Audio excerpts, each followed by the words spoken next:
Esse é o episódio 1 do Pod Elwha, direto do Rancho Tumbleweed aqui no Texas. Eu tenho o prazer de convidar aqui um cara sensacional. Ele é de João Pessoa, ele tem 34 anos. O nome dele é Vinícius. Eu chamo ele de Vini. Ele se auto-intitula Vini, eu acho que eu tenho o direito de falar, né? Sim. Chegou aqui em 2019, tem 4 filhos, trabalhava com construção civil lá no Brasil e aqui ele veio buscando uma vida melhor, longe da violência e tal. E tá aqui desde 2009 trabalhando, fazendo um trabalho belíssimo. Antes de eu te botar aqui, Vini, o primeiro conteúdo que eu vi seu, que me chamou a atenção, inclusive, foi quando você estava falando que teve um cliente seu um cliente grande que pediu para você ir lá fazer um trabalho pequeno, em determinado momento, depois que você já tinha feito o trabalho e tal, que você não cobrou ele porque você queria construir ali uma relação de longo prazo. Eu achei aquilo sensacional, velho, porque as empresas, elas geralmente só estão ligadas em lucro, e elas esquecem que elas estão servindo, né? Então a gente... Eu achei aquilo ali muito massa e foi aquilo que me pegou para continuar acompanhando seu episódio. Bem-vindo, velho. Obrigado, Thiago. Estou muito feliz de estar aqui com você e muito mais feliz ainda em saber que esse vai ser o primeiro episódio. Então, muito obrigado. Para mim é um privilégio. Obrigado você por ter aceitado. Velho, me conta um pouquinho da tua história. Vamos começar lá de trás, em João Pessoa, né? Tu é nascido e criado em João Pessoa? Sim, meu pai é de Areia, minha mãe é de Alagoa Grande. Então, mas eu nasci em João Pessoa, nasci no bairro do Cristo, Barra Rangel, numa rua chamada No Costa. E aí, aos 3 anos de idade, me mudei para o bairro dos Bancários e vivi no bairro dos Bancários a vida toda. Então, tenho muito apaixonado aí pelo bairro dos Bancários. Minha infância toda foi ali, meus amigos. Ainda hoje tem uma grande rede de amizade ali que saíram dos Bancários. Então, a vida toda foi em João Pessoa, até o momento que eu comecei a trabalhar um pouco com construção civil, comecei a viajar no Brasil, né? Servi o exército lá em João Pessoa e depois comecei a viajar um pouco o Brasil. Aí morei em Pernambuco, Santa Catarina, Bahia, enfim. E aí comecei a conhecer um pouco o Brasil. Onde foi que tu morou em Pernambuco? Eu morei em uma cidade chamada Praia dos Carneiros, porque nós construímos uma usina hidrelétrica para o grupo Brenan Energia, ali numa cidade chamada Rio Formoso, entre Rio Formoso e, meu Deus, Siriaém. Tamandaré. Isso, mas na verdade a barragem era indo para a direita, eu acho que ia para, esqueci o nome da cidade, não sei se era Siriaém, mas a gente fez uma barragem ali para o grupo Brenan e eu trabalhava para a empresa responsável por obras civis. Então, nessa época eu estudava engenharia civil, então a gente alugou uma casa em Praia dos Carneiros, que dava ali 15 minutos para frente ali. Então a gente morava em Praia dos Carneiros, todo dia vinha trabalhar em Rio Formoso. Eu passei minha infância veraneando em Tamandaré. Que legal! Muitas memórias. E você disseste que morou em Santa Catarina também?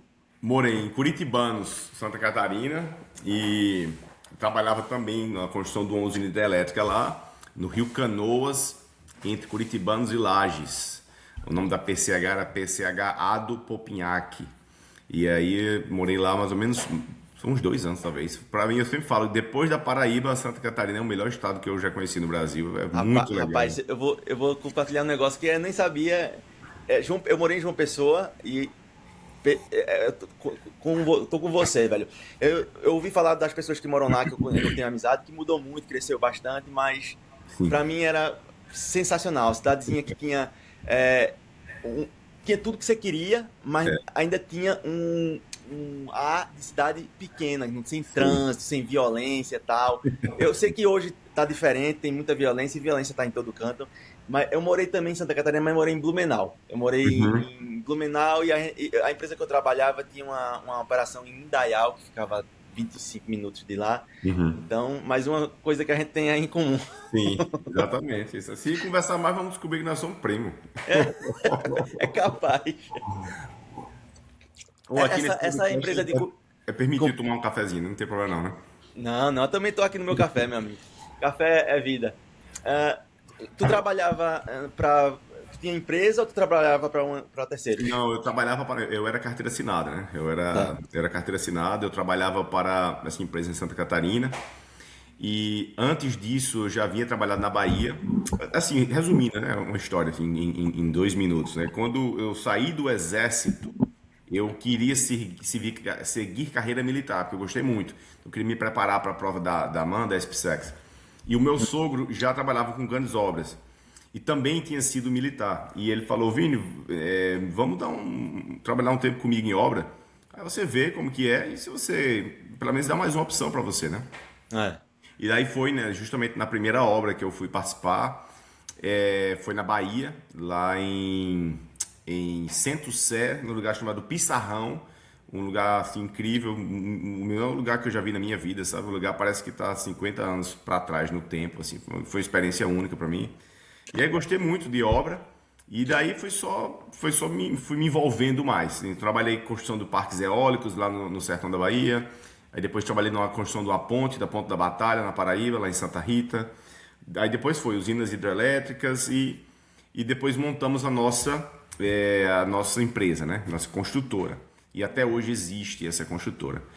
E é isso. E depois eu vim para os Estados Unidos e aí, naturalmente me envolvi com construção também. Mas tu falou aqui que tu começou, não sabia bem o que ia fazer, começou fazendo delivery, Sim, fazendo sim. house cleaning, e aí me conta esse comecinho aí. Me conta o que é que te fez vir pra cá. Eu sei que tu Ah, escreveu lá, mas me conta um pouquinho dessa claro. história. É o seguinte, quando eu estava em João Pessoa, eu tinha saído dessas obras, a gente tinha começado nossa construtora, né? Eu e meu irmão, somos 3 irmãos. Então nós nos juntamos e começamos essa incorporadora. Inclusive foi um vídeo que mais deu visualização lá no meu Instagram, que eu falando um pouco de como é que a gente fez isso. Cara, eu tava de saco cheio da violência, certo? João Pessoa é um lugar maravilhoso, eu amo João Pessoa, meu coração tá lá, mas temos que admitir que é um lugar que tem bastante violência. A nossa empresa era assaltada diversas vezes, mas foi muito assaltada muitas vezes. Isso me encheu o saco, sabe? E, enfim, eu não quero de forma nenhuma aqui fazer crítica a nenhuma instituição, mas eu me sentia muito vulnerável, desprotegido e tentava tomar as medidas legais e procurar os meios que um cidadão honesto procura, né? Que é ir na polícia e tal, e me sentia totalmente, enfim, desamparado. E eu falei, meu Deus, como é que eu vou crescer? E eu lembro que eu falava, isso aqui não é lugar de um homem sério construir uma família, uma empresa, não, meu irmão. Como é que o cara trabalha para dar um passo para frente e dar 2 para trás? Então, eu estava muito incomodado com essa questão de violência, muito. Eu fui assaltado pessoalmente com minha esposa, na época namorada, na rua. Enfim, diversos episódios eu sofri de violência e assalto em João Pessoa. E quando minha esposa descobriu que estava gestante, era uma gestação de risco. E isso abalou muito a gente. A gente queria muito o nosso primeiro filho, a gente já tinha nome para ele, era o Abraão, e era uma gestação de risco. E a gente estava muito abalado com isso, sabe? Emocionalmente. E daí a gente foi ali na Epitácio Pessoa, do Dr. Eduardo Borges, lá na clínica, meu Deus, será que é Nova? Acho que é Nova o nome da clínica dele. E um cara maravilhoso, cara. Ele foi, fez o diagnóstico, e fez os exames e falou que o nosso neném era saudável, que não tinha risco nenhum, que a gente podia ficar tranquilo, que Deus era o médico dos médicos e que a gente poderia descansar no nosso coração. E aí ele falou, "Ô, por que vocês não vão para os Estados Unidos, cara? Vocês são jovens, aqui é o melhor país do mundo." E peraí, ele fez um discurso lá, eu fui lá muito com minha família, vocês podem construir uma vida naquele país. E aí eu costumo falar que naquele momento eu cheguei aqui. Eu acho que deu assim tipo, era o plano que eu tava precisando, entendeu? Eu digo, meu Deus, é isso aí, ó, vambora. Eu não tinha visto, não tinha nada. E daí nessa noite a gente entrou no site, né, da Embaixada Americana, começou a pesquisar como é que fazia, quais eram as opções de imigração e tal. Resumindo, chegamos aqui na última semana de 2018. Eu costumo falar 2019 para simplificar, mas foi na última semana de 2018 a gente chegou quase já no Natal. Então, isso foi o motivo, né? Foi esse mix aí de insatisfação com essas questões de violência. Depois a gente descobriu que estava gestante e não queria que meu filho nascesse. Eu falei, cara, como é que meu filho vai nascer aqui, meu irmão? Eu vou na bicicleta com meu filho, vai chegar um Mofi e eu vai tomar a bicicleta do meu filho. Olha. E aí eu digo, nossa, cara, não é isso que eu quero não. Aí quando o médico deu essa ideia, eu nunca tinha pensado, cara. Nunca tinha pensado em morar em outro país. Nunca nem passou na minha cabeça de vir pra cá. Enfim, isso aí esse é o resumo. E, Foi a motivação. Não foi por dinheiro, nada disso, porque a gente tava indo bem lá. e tu sempre morou em Massachusetts, tu tá em Cape Cod, não é isso? Eu tô em Por Cape que tu Cod, mas eu escolheu lá? morei 1 ano e meio em Newark, New Ah, Jersey. foi, tu comentou. Isso, Outra coisa que a gente tem em comum. Olha aí, você morou em New Jersey? Newark Não também. foi? No Ironbound. Eu morei em Arambá também, na Wilson Avenue. Eu morava na. é, Era o nome de santo, meu Jesus. Eu tô terrível pra esquecer as coisas. Tu sabe a CVS ali. Oh, meu Sei. Deus. Aham. Depois eu vou me lembrar, mas enfim. Tá. Eu morava lá, eu trabalhava para uma construtora e eles forneciam Legal. a moradia, não pagava aluguel, né? E aí era uma garagem, na verdade, que o cara transformou num lugar habitável. De graça, não pagava aluguel, não pagava conta de água, luz, energia, internet, velho. Eu disse, vou ficar aqui porque o escritório da construtora também era lá. Eu tinha que sair pra obra de vez em quando, mas eu trabalhava, eu saía do meu lugar onde eu morava e ia pro escritório andando assim, né? Dentro do mesmo prédio. Então pra mim foi bom. Eu me mudei de lá porque o avião, velho, o avião Ah, é. que pousava no aeroporto, ele passava a É. 10 metros do Eu teto sei. lá. E quando a minha esposa hoje foi morar junto comigo, ela engravidou e a poluição do avião, aquilo ali faz mal, né, velho? Aí eu Sim, disse, não, sim, vamos sair sim. daqui e vamos para outro lugar. Mas outra coisa que a gente tem em comum. E aí tu morasse em Newark por um ano e... Eu morei em Newark por 1 ano. Na verdade, vou falar 1 ano, foi um pouco mais de 1 ano, porque eu saí de lá no dia 1 de junho de 2020. Ou seja, eu fiquei de janeiro a janeiro de 2019 e depois até junho de 2020. Então foi 1 ano e meio, tá? E foi muito difícil, cara, pra mim. Passei muito aperto financeiro, eu demorei pra me encontrar profissionalmente. Por isso que quando o pessoal fala, Vini, qual o segredo pra quem quer ir para os Estados Unidos? Eu falo, encontre uma profissão e se especialize nela, que é aí que você vai tudo vai começar na sua profissão. E eu demorei muito porque eu me sentia muito perdido, cara, muito perdido aqui, sabe? Hoje meu inglês deve ser, sei lá, uma nota 6. Tá, na época era uma nota 2. Eu sabia chegar numa cafeteria, ensaiar muito, pedir um café, mas é diferente você chegar e ter um diálogo. Então, eu demorei muito para me encontrar profissionalmente aqui, eu bati cabeça demais. E as coisas começaram a verdadeiramente melhorar quando eu me encaixei na profissão, que aconteceu de ser pintura, né? Não foi uma coisa que eu Já tava planejei. trabalhando na pintura em Newark. Não, Não. no Nurk eu nunca trabalhei com construção civil. Eu fiz diversos trabalhos, nenhum deles foi construção civil. Então, eu lembro na época que estava tendo aquela questão da pandemia lá e tal, e algumas empresas estavam. Aí lembro que fechou tudo e algumas empresas estavam contratando pessoas para fazer para desinfetar empresas. E eu consegui um trabalho desse, trabalhava de noite. Aí eu trabalhava na USPS, FedEx, Whole Foods. Eu lembro que eu fui na Times Square uma vez fazer uma desinfecção lá, esprear um produto no Whole Foods e não tinha uma pessoa na Times Square. Eu lembro, eu me sentia como se eu tivesse num filme apocalíptico de fim do mundo. Eu caminhando na Times Square com minha esposa, a gente estava indo para esse Whole Foods, não tinha uma pessoa na Times Square. E a gente usava uma roupa branca, espreava os produtos em todo lugar. Então, de tudo eu fiz lá, buscando ali meus $100 por dia para poder pagar minhas contas. Cheguei e, nossa, enfim, uma história triste aí tem muita, mas quando a gente comprou nosso primeiro, olha que ironia, né? Eu falei isso para você. Quando a gente comprou nosso primeiro carro, comprei fiado de uma amiga nossa, Simone, amigona nossa até hoje, nós somos muito amigos. E esse carro foi combinado em ser $3.000, 6 parcelas de 500. A primeira parcela, 30 dias depois que eu comprei o carro. E no dia seguinte que eu comprei o carro, me roubaram o carro, lá na Wilson Avenue, em Newark, no Iron Bar. Então eu tava fazendo delivery e eu tava indo para casa, eu parei ali no banco Chase para depositar o dinheiro dos tips. Nossa, eu devia ter $80 na minha conta e eu recebi ali, sei lá, vou chutar aqui, $30 de tips e eu queria ver minha conta com dinheiro. E eu não vou depositar esses tips, cara, pra ver minha conta inchando.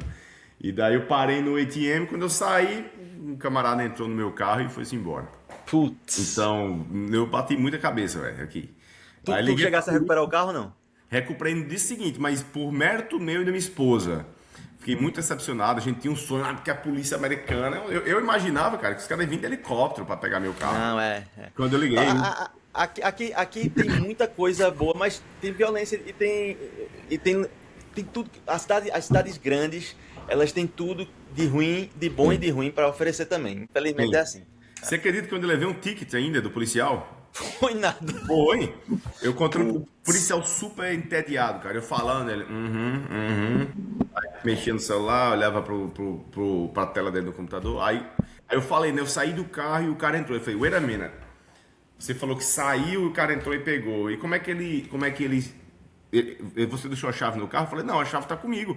Aí ele disse, então você deixou o carro ligado? Eu falei, deixei. É inverno, no inverno todo mundo deixa o carro ligado toda hora, o carro do Hira. É. Aí ele falou, wait a minute, aí. Digitou lá no computador dele, imprimiu o papelzinho e me deu. Falou assim, aqui no estado de New Jersey você não pode sair e deixar um veículo motor ligado. Me deu um ticket, na época eu acho que foi $55. Putz. Então, eu costumo falar que esse foi o momento que eu cheguei assim, no ponto mais baixo aqui, sabe? Eu lembro eu ir pra casa chorando, velho, de noite. Eu dizia, meu Deus do céu, como é que eu saí do Brasil para vir para os Estados Unidos, o melhor país do mundo? Roubado. Falei, nossa, eu falava, eu acho que eu sou o cara mais incompetente que tem nesse país, sou eu. E não tem um cara mais liso que eu falava na minha cabeça, né? E daí minha sogra veio do Brasil para visitar a gente pela primeira vez. No dia que ela chegou, a gente morava num basement alugado. Um basementzinho, era um estúdio minúsculo. Eu, Rafaela e Abraão. No dia que ela chegou, cortaram minha energia, porque eu não tinha pago a conta, eu tava liso. E a minha sogra chegou do Brasil para visitar a gente pela primeira vez e a nossa energia foi cortada, velho. Então eu passei muito sufoco. Até de fato as coisas embalando. Rapaz, essa sua história, ela é ótima para ilustrar. Existem muitas oportunidades aqui, existe muita coisa para se conquistar, mas nada é fácil. Nada é fácil. As pessoas às vezes vêm para cá achando que mudou do Brasil para cá, as coisas vão acontecer com um estralar de dedos. Não é assim, não é assim que funciona. E eu tinha uma falsa impressão. Eu lembro que tinha um cara no YouTube que depois virou político, nem lembro o nome dele. Ele mostrava esse carro. Luiz Miranda. Isso! Esse aí. Cara, eu acho que ele é o equivalente a esses influencers que tem hoje em dia que mostram vida fácil aqui.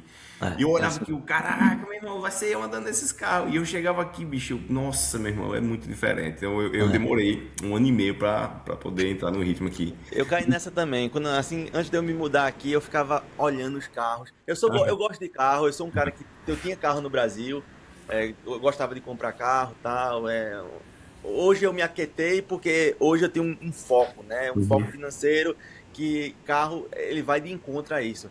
Mas quando eu estava nos meus 20 anos, eu solteiro, tal, tinha um bom emprego, tinha um bom salário. Então, aí eu ficava olhando, pô, bicho, Nissan Z por $9.000. Enfim, ficava naquela viagem. Que você acaba entrando na sua cabeça, meu irmão. E aquilo ali não é real, velho. Não é real porque existe... O custo de vida de morar aqui não é comprar um carro, comprar um iPhone. Existe moradia, existe alimentação, existe o trabalho suado que você tem que fazer para poder conseguir essas coisas, né? Não é aquele viés de confirmação, né? A gente quer algo, aí fica buscando coisas para justificar e para reforçar aquela teoria. Mas eu lembrava, você vai gostar dessa. Eu lembro, sempre quando eu tava nessa situação, velho, eu lembrava de uma frase que eu ouvi do Ariano Suassuna, que ele falava assim: uma história, quanto pior é de viver, melhor é de contar. Quem que gosta de ouvir história boa? Ninguém gosta de ouvir história boa. Eu nasci rico, meu pai era rico, meu avô era rico, minha vida é muito boring. Fácil. O Ariano Suassuna falou isso uma vez, eu achei genial. Ele falou, o cara gosta de ouvir história ruim. Eu digo, então é isso que eu tô preparando, uma boa história. Ariano Suassuna é nascido na Paraíba, mas pernambucano de coração, e ele é torcedor do esporte, o time que eu torço. Ele é demais, cara. Eu tive a bênção de participar de uma das palestras dele lá no centro de convenções, fui com minha esposa. Pô, que massa, velho. Aquele cara, ainda hoje, pô, eu vim da Flórida pra cá de carro, vim assistindo o vídeo dele no YouTube, dando risada. Ali é um gênio, de verdade. Ele é. Gênio. Ele é, cara. E o que foi que te levou para escolher Cape Cod especificamente, Massachusetts? O mesmo motivo que me levou para New Jersey. Violência, não? Eu não conhecia Cape Cod, pô, não conhecia New Jersey. Eu tava em João Pessoa e minha tia, irmã do meu pai, tia Léa, morou nos Estados Unidos. Na época ela morou em Miami. E aí ela tinha um pouco de conhecimento aqui. Ela falou, gente, vocês deveriam começar lá em New Jersey, em Newark. Lá tem muito brasileiro, muito português, vocês vão conseguir se conectar. É 15 minutos de Nova York, etc.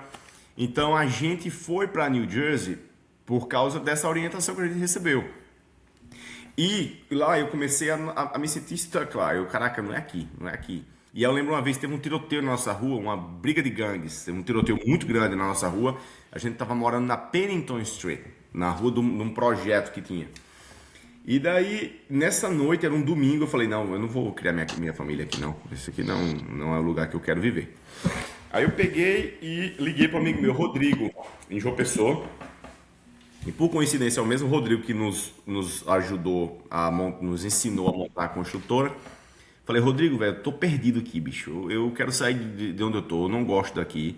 Eu acho que eu vou pra Califórnia, eu vou pra Flórida, porque eu não sou um cara que era familiarizado com o Brasil, com os Estados Unidos. Pra mim, Estados Unidos é Nova York, Califórnia e Flórida. Pronto, eu não conseguiria citar ali outros estados, né? Talvez Washington, esses mais óbvios. Carolina, etc. Mas pra mim, eu só cogitava morar nesses 3 lugares, né? Nova York, Califórnia e Flórida. Aí o Rodrigo falou, Vinícius, tem um amigo meu que mora nos Estados Unidos e eu acho que ele mora em Massachusetts. Eu vou te mandar o número dele, tu liga pra ele. Aí ele me mandou, liguei pra esse cara, domingo de noite. O cara morava aqui em Cape Cod. Tinha uma empresa de pintura. E inclusive o cara de João Pessoa, por coincidência. E aí o cara falou, ô velho, eu moro aqui sim, e se você quiser vir trabalhar, pode vir, eu tô precisando de gente. Aí eu falei, não, começa amanhã, 7 horas, pode ser? Ele falou, pode ser. Aí eu viajei durante a noite, minha esposa, pé da vida, falou, nego, como é que tu vai sair? Me mostra no mapa onde é Massachusetts. 4 horas e meia, né? 4 horas e meia, 5 horas, num carro velho, a gente tinha um Nissan Altima velho. Como é que tu vai sair nesse Nissan Altima velho, daqui pra lá, pra trabalhar com um cara que tu não sabe nem quem é, pra trabalhar com pintura, que tu nunca nem trabalhou com pintura, tá tudo errado nesse plano. Aí eu dizia, filha, qualquer plano é melhor do que ficar aqui, velho, onde a gente tá, vamos sair daqui. E aí pronto, aí vim embora e foi a melhor coisa que eu fiz na vida. Velho, é aquele negócio, né? Quando você se acostuma com algo, mesmo que seja ruim, e não faz nada pra mudar, é isso aí, velho. Você pegou o carro, viajou quase 5 horas, Sim, foi tentar algo novo e a sua vida mudou por conta disso, por conta mudou, cara. de uma Em ação. 6 meses a gente pegou o primeiro serviço, com 6 meses. Com 6 meses a gente pegou o primeiro serviço. Então assim, esse aí é um resumo, né? O long story short. Tu trabalhou com ele por um tempo, quando foi que virou a chave pra tu começar teu negócio?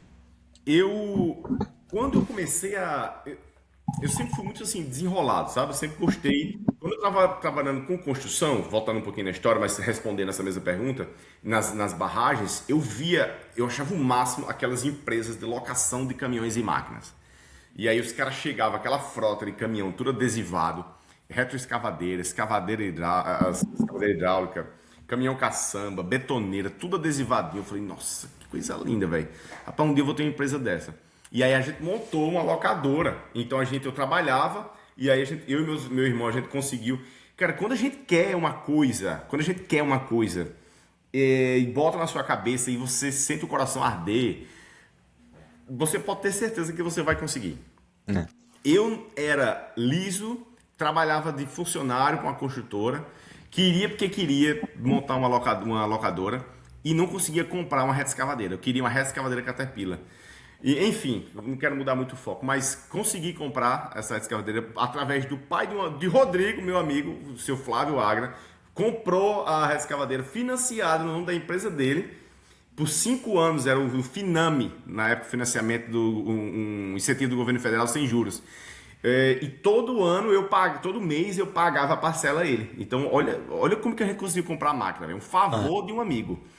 Então, aí conseguimos comprar a máquina. Depois, Rodrigo tinha uma dívida com uma pessoa que tinha um caminhão e a pessoa precisava vender o caminhão para poder pagar. Rodrigo não conseguia vender. Aí Rodrigo passou o caminhão para mim e eu fui pagando a Rodrigo ao longo dos anos. Foi o nosso segundo caminhão.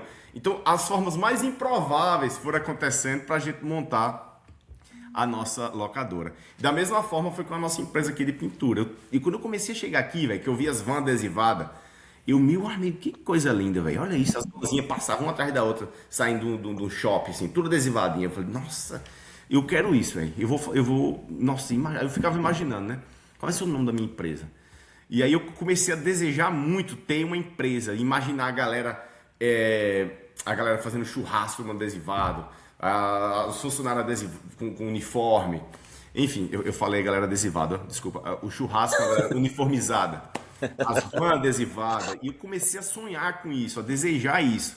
Não era pelo dinheiro, eu verdadeiramente não sou um cara que eu me motivo pelo dinheiro, não trabalho pelo dinheiro. Eu gosto de ver os projetos crescendo. E daí eu comecei a falar com as pessoas, né? Ó, eu trabalho com pintura. Eu ia no Dunkin' Donuts tomar um café, e aí eu sempre fui comunicativo. Um pouco inglês que eu tinha, um americano dava um oi e tal. E if you need a painter, can you get my number? E aí dava meu número ali com um pouco inglês que eu tinha.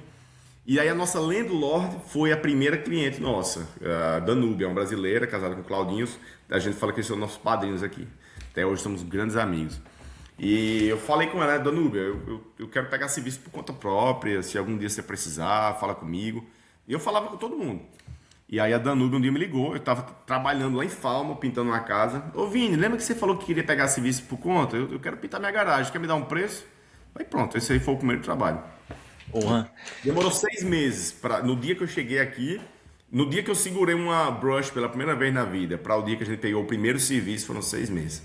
Nossa. E tu fizesse algum tipo de investimento inicial? Tu já foi na raça mesmo? Como é que foi? Foi naturalmente, foi na tora. Eu não fiz investimento inicial porque eu não tinha, né? Não tinha dinheiro guardado, eu não tinha.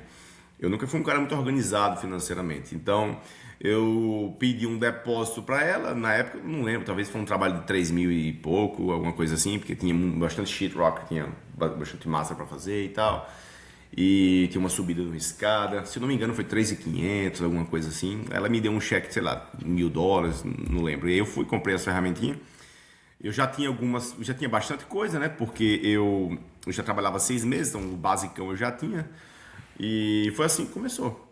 Aí quando acabou esse trabalho, eu não tinha o segundo trabalho. Aí eu voltei para dar help. Aí ligava para os amigos, tô precisando dar um help. Aí dava um help para um, help para o outro. E aí consegui um segundo trabalho por conta. Então eu fiquei nessa transição assim, até de fato as coisas engrenarem. Agora, você veja a importância da gente assumir risco, velho.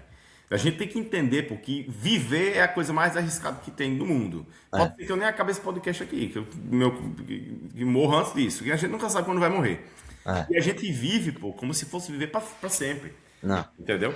Então, eu lembro, quando eu ganhei o trabalho da Danúbia, eu falei com o dono da empresa que eu trabalhava, que eu precisava, se ele poderia me dar um off na sexta. E eu falei a verdade pro cara, eu peguei uma garagem para pintar, e eu queria trabalhar lá sexta, sábado e domingo, para adiantar esse trabalho e tal. E o cara falou, Vini, ou você trabalha para mim, ou você trabalha para você.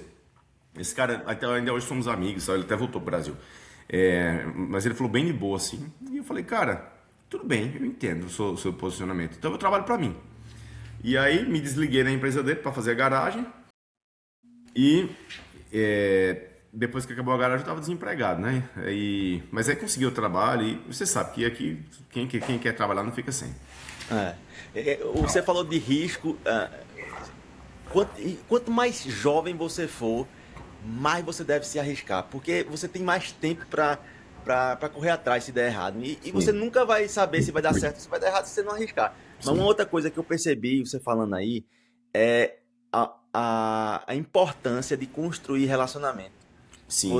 Todas as histórias que você vem me contando, você falou naturalmente, mas você construiu uma rede de relacionamentos e as pessoas, pela confiança, a rede de relacionamento e fazer a coisa certa, né? Você não queimar seu nome, sempre honrar, ser uma pessoa realmente íntegra, porque você vai construindo esses relacionamentos e você vai fortificando, e essas pessoas vão te ajudar num determinado momento. Exatamente. E é uma via de mão dupla, ela lhe ajuda, você ajuda ela, enfim.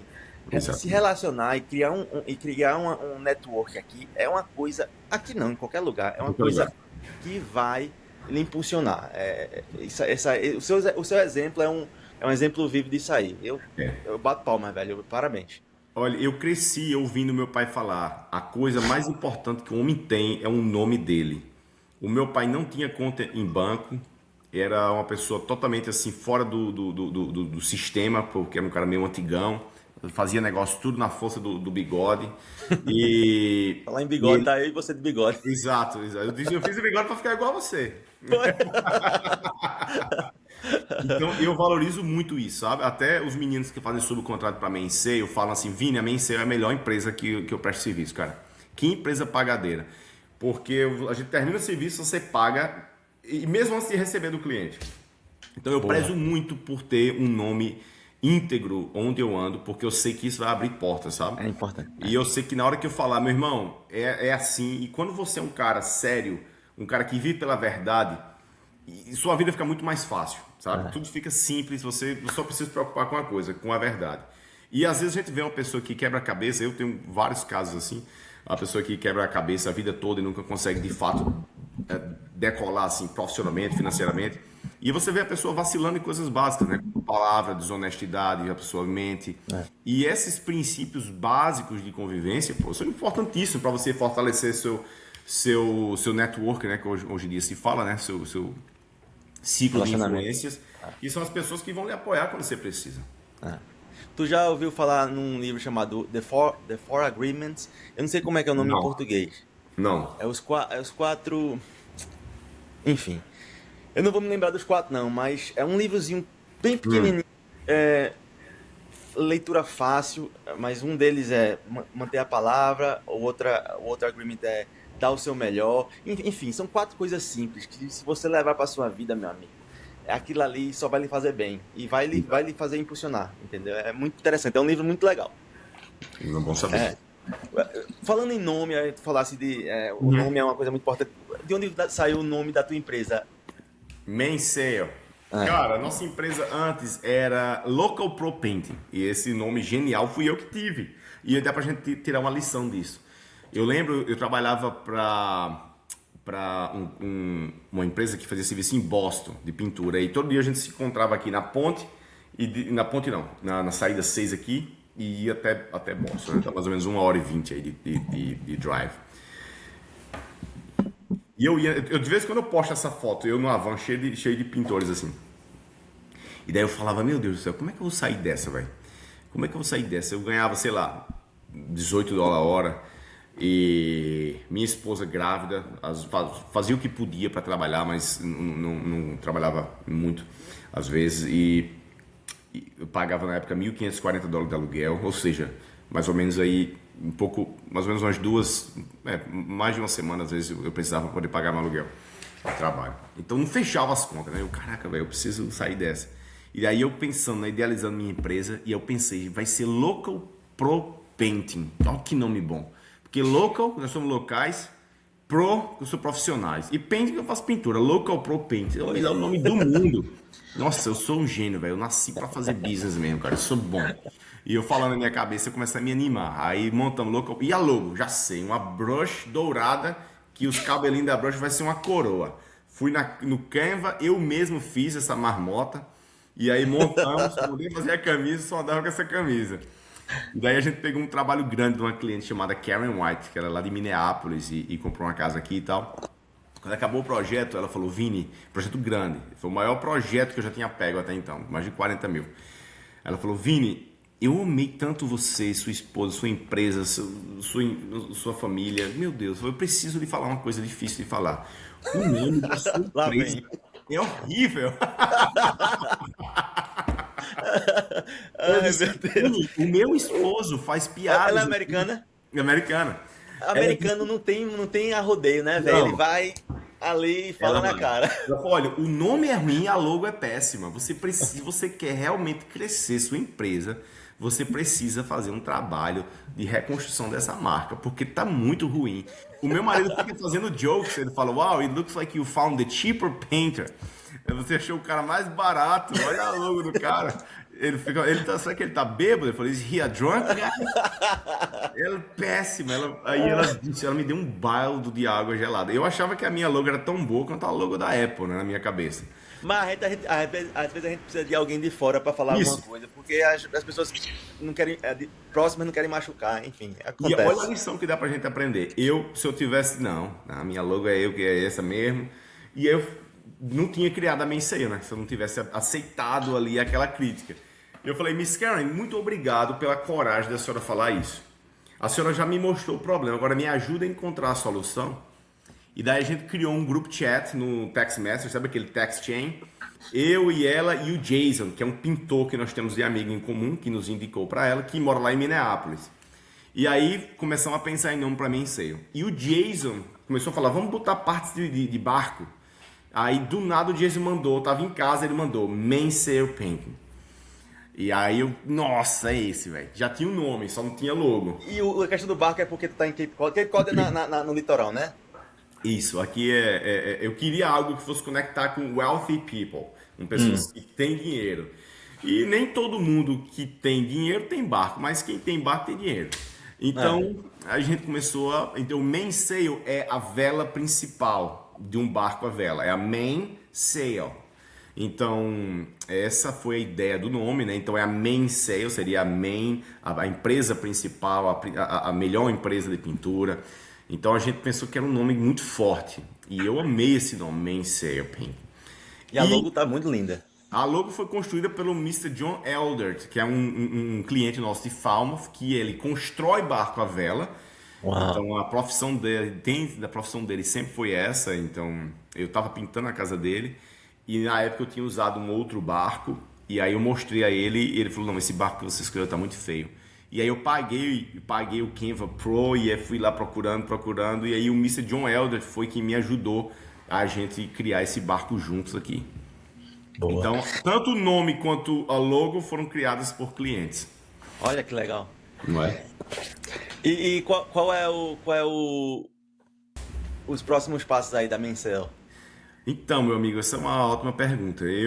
No final do ano passado, eu consegui ser aprovado na prova de Construction Supervisor. Então, hoje eu sou um General Contractor.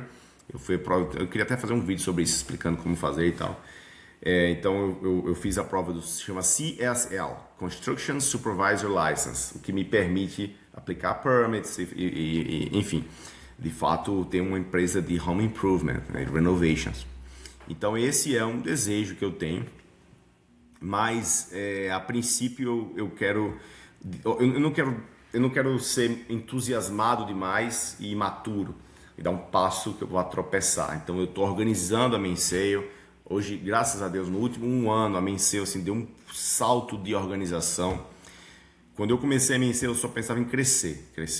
Eu queria bater $1 milhão em venda e a gente conseguiu. Depois eu queria dobrar, eu queria fazer 2 milhões, a gente conseguiu. Mas eu vi que eu era muito desorganizado internamente, né, na empresa em si. Então eu digo, não, eu não vou conseguir caminhar muito longe desse jeito. Então hoje a gente tem uma pessoa maravilhosa no escritório que cuida das finanças, a gente tem um project manager maravilhoso e um vendedor maravilhoso. Eu sou muito abençoado pelo time. Essa é uma equipe. Pela nossa equipe, isso. Eu me sinto muito abençoado mesmo, porque é um time assim, rockstar, sabe? Um pessoal muito bom mesmo. E o desafio que eu tenho agora é de me tornar o empresário que eu preciso ser para poder orquestrar aí esses músicos para que ele toque uma sinfonia bonita, entendeu? Ontem uma pessoa me perguntou isso, como é que faz para contratar bem? Muitas vezes a gente contrata bem, mas a gente não está preparado, a gente não é maduro o suficiente para orientar, para organizar a nossa equipe. A gente contrata a pessoa, não set proper expectations do que a pessoa tem que fazer, do que a pessoa não pode fazer. Então, para mim, isso é um desafio, porque nossa empresa está no 5º ano. A gente está caminhando para 5 anos. Há 5 anos atrás eu era um pintor solo, eu e minha esposa pintando. Então, depois eu comecei a ter pessoas me ajudando e eu organizava os pintores. Depois eu comecei a fazer, então tudo foi acontecendo naturalmente e eu sempre precisei aprender, o que é que eu faço agora? E agora chegou num ponto que para mim está sendo o ponto mais difícil de todos, porque a gente já tem no escritório pessoas que fazem tudo o que eu fazia antes. Então o que é que eu faço agora? Eu nunca cheguei nessa fase, né? Então agora eu preciso me reinventar como empresário, aprender coisas que eu não sei ainda, para orquestrar essa turma, para que eles possam de fato dominar a tarefa deles na Mainsail, para que a Mainsail possa ir de fato caminhar com as próprias pernas e seguir crescendo. E aí eu vou ter mais tempo livre para poder organizar a minha empresa de reforma. Eu não quero fazer as coisas nas coxas e pegando serviço, porque, cara, eu aprendi que serviço tem demais, sabe? Serviço, depois que você pega a veia, velho, você pode ter o tanto de serviço que você conseguir administrar. A questão é quão bom é você como empresário para conseguir gerenciar a sua equipe, para você conseguir orquestrar todas essas pessoas. Né? Isso. Muito legal. Muito interessante. Rapaz, você está com um problema que muita gente queria ter esse problema. Aí você conseguiu criar a sua equipe, parar de fazer o que você estava fazendo antes para se dedicar a uma outra coisa para fazer o negócio crescer. Esse é um problema bom de se ter.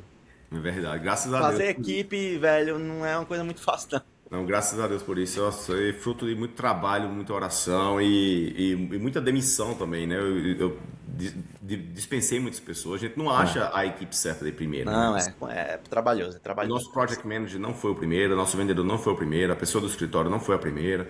Então a gente contratando, infelizmente, filtrando, contratando e demitindo. E às vezes você nem sabe exatamente por que não é aquela pessoa, mas não é. Você sente, cara, o seu feeling e você tem que dispensar a pessoa. Então, eu acho que isso é uma virtude que eu tenho, eu tenho facilidade de dispensar uma pessoa, sabe? Eu vejo que não é ela, eu não perco nem o meu tempo e nem o dela, né? Eu falo, obrigado por tudo, amo você, vamos continuar sendo amigo para sempre, mas não é o que eu estou procurando para mim ser. Então... E essa é uma lição, quando você estava falando do americano que falou da sua logo, é uma lição que a gente tem que levar, a gente tem que ser direto, objetivo. Isso. Não adianta ficar florando as coisas quando não estão dando certo, tem que dizer, não está dando certo, é melhor cada um seguir seu caminho. Exatamente. Melhor coisa. Exatamente. Velho, eu acho que eu tô satisfeito, mas eu vou deixar. Tem mais alguma outra história pra compartilhar? Nossa, tem muito bom. Tem história demais. Tem 200 horas de história aqui para nós contar. Me diz uma coisa, qual seria um conselho que você daria para alguém que está numa situação que você estava lá 5 anos atrás, trabalhando na construção aqui, ralando, mas quer elevar o patamar e quer ser o próprio dono do negócio, quer dominar mais o seu tempo, tá cansado de trabalhar para os outros. O que é que você dá um conselho aí para essa galera? O conselho que eu dou a você com amor, eu quero falar como se eu estivesse falando pro meu filho, sabe? Com o mesmo amor, o mesmo carinho, o mesmo cuidado, como se eu estivesse falando pro Abraão, pro meu filho. Não se compare com as pessoas, porque a comparação machuca muito. Eu lembro, eu em New Jersey, passava um cara num carrão, no Corvette, nossa, eu falava, caraca, o que é que eu tô fazendo errado na minha vida? Então, não se compare com as pessoas. Cada um está na sua própria caminhada e você não sabe a jornada da outra pessoa. Então, não se compare. Entenda que vai demorar tempo. Você não vai sair de onde... Eu sei exatamente como você está se sentindo, porque eu costumo falar que o cara mais liso que teve nos Estados Unidos fui eu, quando eu morava lá em New Jersey. Demora tempo, cara, para você construir algo. Então pode ficar tranquilo. Não sinta que você está atrasado. Não sinta que você está fazendo as coisas erradas. As coisas demoram. Bote na sua cabeça, você precisa dar um passo firme por ano. Um passo firme por ano. Um passo firme por ano. E se especialize na sua profissão. Tenha um nome respeitado. Para que quando as pessoas tenham aquele problema, vamos supor, você é um cara que é um carpinteiro finish. Ou é um tile guy. Para quando as pessoas tenham aquele problema, eu preciso instalar um cabinet, eles se lembram de você. Porque você é um cara sério, você é um cara honesto, você é um cara que faz exatamente o que você diz que vai fazer, você se torna uma referência. E isso demora para ser construído. Você não abre uma página do Google, contrata uma gestora de tráfego, roda anúncio e você se torna referência. Não é assim. Não funciona assim. E eu sempre falo para mim mesmo, um lembrete, eu me lembro isso. Minha empresa tem 5 anos. Se eu fosse uma criança, eu ainda estava falando errado. Então, a gente está só começando, a gente está aprendendo.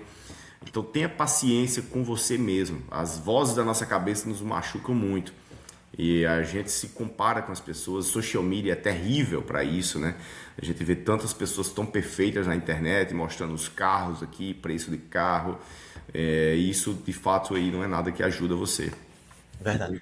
Tenha E, paciência, seja gentil com você e busque ser o melhor que você possa ser, como pessoa e como profissional. Se você fizer isso, eu tenho certeza que em 5 anos, você vai ver a sua vida transformada. perfeito, velho, perfeito. Vamos fechar com isso aí, que ficou lindo. Compartilha aí tuas redes sociais, onde é que a galera pode ver mais sobre o teu Você, trabalho. boa. O meu Instagram é Vinícius Mainsail. Mainsail é Eu vou M-A-I-N. escrever aqui também para ficar. S-A-I-L, Mainsail. Vinícius Mainsail, porque Mainsail é o nome da nossa empresa. Aham. E o Instagram da Mainsail Paint é Mainsail Paint. Boa, boa. No meu Meu Instagram lá, irmão, eu sempre compartilho um pouco do meu dia a dia, né? Eu sempre falo que lá que o meu Instagram não é para ensinar ninguém, é para contar o que eu faço, caso alguém consiga aprender alguma coisa ali com as experiências, né? mas inspira, viu, velho? Inspira porque o que tem de exemplo ruim na internet é só o que estoura. A gente tem que batalhar aqui para poder compartilhar as coisas que estão falando, as coisas boas que estão se fazendo aqui nesse país, Ô, eu dos posso falar uma imigrantes. coisa? Teve um vídeo seu, cara, eu acho que foi o primeiro vídeo seu que eu vi. Foi muito engraçado, cara. Comentando sobre um vídeo que tinha na internet. 5 primeiras coisas que você tem que fazer quando chegar nos Estados Unidos. Procure uma casa para morar. Nossa, que bom que eu vi esse vídeo. Aí eu vi os comentários. Eu moro aqui há 3 anos, ainda hoje durmo na rua porque eu não assisti esse vídeo. Ah, Eu dei muito imagina, bicho. risada. Quando eu vi aquele vídeo, eu não acreditei, não, que tinha alguém fazendo aquilo ali. Não, e a Enfim. galera nos comentários do teu vídeo, nossa, que bom que eu vi esse vídeo, eu tava morando na van até hoje. Rapaz, aquela história que você contou, o povo gosta de história ruim. Conteúdo técnico que eu posto, eu passei um ano postando coisa É. técnica. Quando eu comecei a ver esses vídeos de coisas irreais ou informações falsas, informações erradas, comecei a comentar em cima disso. É o que engaja, velho. É o que me... Eu saí de 300 seguidores há 3 meses atrás para quase 3.000 agora por conta desses vídeos. Não, eu sei o que você tá falando. E às vezes eu posto os vídeos com altíssimo teor de conteúdo e dá lá pouquíssimas visualizações. É. E o que mais deu visualização foi respondendo uma resposta desaforada. Uma mulher fez um comentário desaforado e eu respondi ela, deu 300 mil visualização. Então, eu sei o que você tá falando. A internet gosta. Meu irmão, muito obrigado. Feliz Dia dos Pais. Feliz Dia dos Pais. A gente vai encerrando aqui então com o Vini, o primeiro episódio, não poderia ser melhor. E eu vou deixar um convite aqui para você. Quando a gente bater uma marca aqui, eu espero que esse podcast vingue. Aí eu vou lhe chamar novamente pra gente comemorar. Eu venho com prazer. Quando quiser fazer o Vini Round 2, eu vou estar ready. Obrigado, obrigado, meu irmão. Valeu, um Obrigado, pessoal. abraço. Deus abençoe.